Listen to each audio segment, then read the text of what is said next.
Esther, Chapter 7. Haman's downfall and Mordecai's advancement. While they were still talking with him, the king's eunuchs arrived and hurried Haman off to the banquet that Esther had prepared. So the king and Haman went into feast with Queen Esther. On the second day, as they were drinking wine, the king again said to Esther, "What is your petition, Queen Esther? It shall be granted you. And what is your request? Even to the half of my kingdom it shall be fulfilled." Then Queen Esther answered, "If I have won your favor, O king, and if it pleases the king, let my life be given me, that is my petition, and let the lives of my people, that is my request. For we have been sold, I and my people, to be destroyed, to be killed, and to be annihilated. If we had been sold merely as slaves, men and women, I would have held my peace, but no enemy can compensate for this damage to the king." Then King Ahasuerus said to Queen Esther, "Who is he and where is he who has presumed to do this?"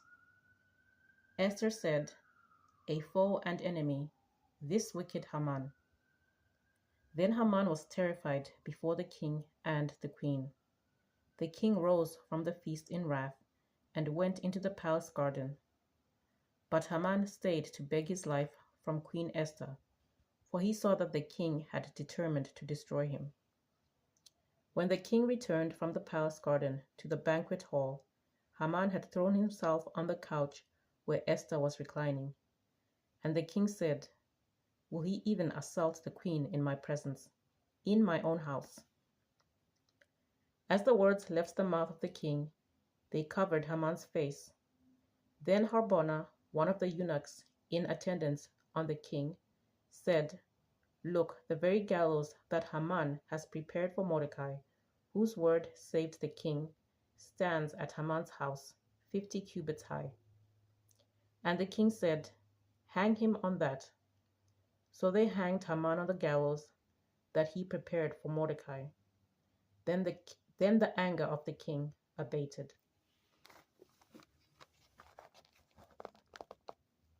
Chapter 8. Esther saves the Jews. On that day, King Ahasuerus gave to Queen Esther the house of Haman, the enemy of the Jews, and Mordecai came before the king, for Esther had told what he was to her. Then the king took off his signet ring, which he had taken from Haman, and gave it to Mordecai. So Esther set Mordecai over the house of Haman. Then Esther spoke again to the king. She fell at his feet, weeping and pleading with him to avert the evil design of Haman the Agagite and the plot that he had devised against the Jews. The king held out the golden scepter to Esther, and Esther rose and stood before the king.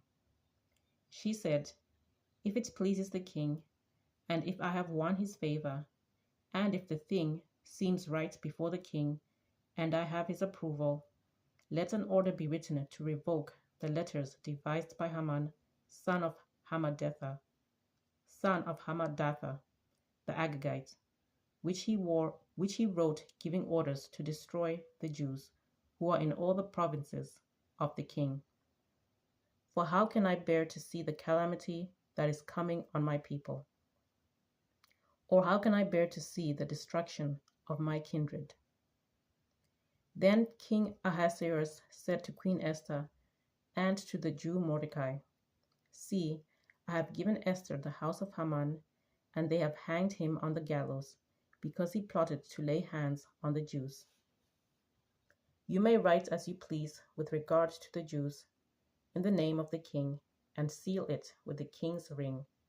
For an edict written in the name of the king and sealed with the king's ring cannot be revoked."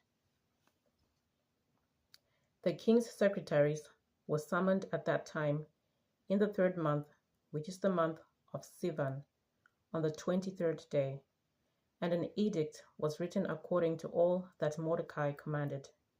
To the Jews, and to the satraps, and the governors and the officials of the provinces from India to Ethiopia, 127 provinces, to every province in its own script, and to every people in its own language, and also to the Jews in their script and their language.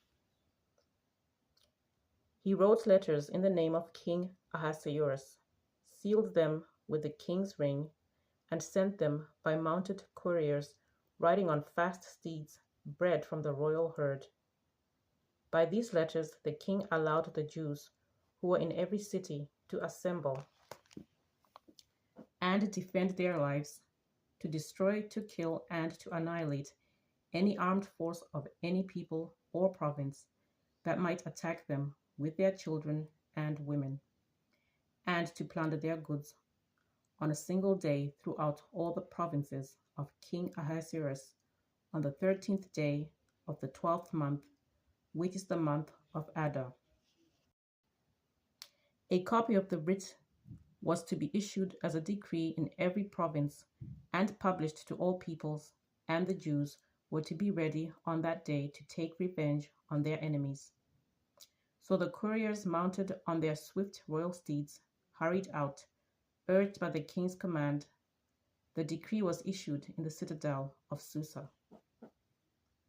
Then Mordecai went out from the presence of the king, wearing royal robes of blue and white, with a great golden crown, and a mantle of fine linen and purple, while the city of Susa shouted and rejoiced. For the Jews there was light and gladness, joy and honor. In every province and in every city, wherever the king's command and his edict came, there was gladness and joy among the Jews, a festival and a holiday. Furthermore, many of the peoples of the country professed to be Jews, because the fear of the Jews had fallen upon them.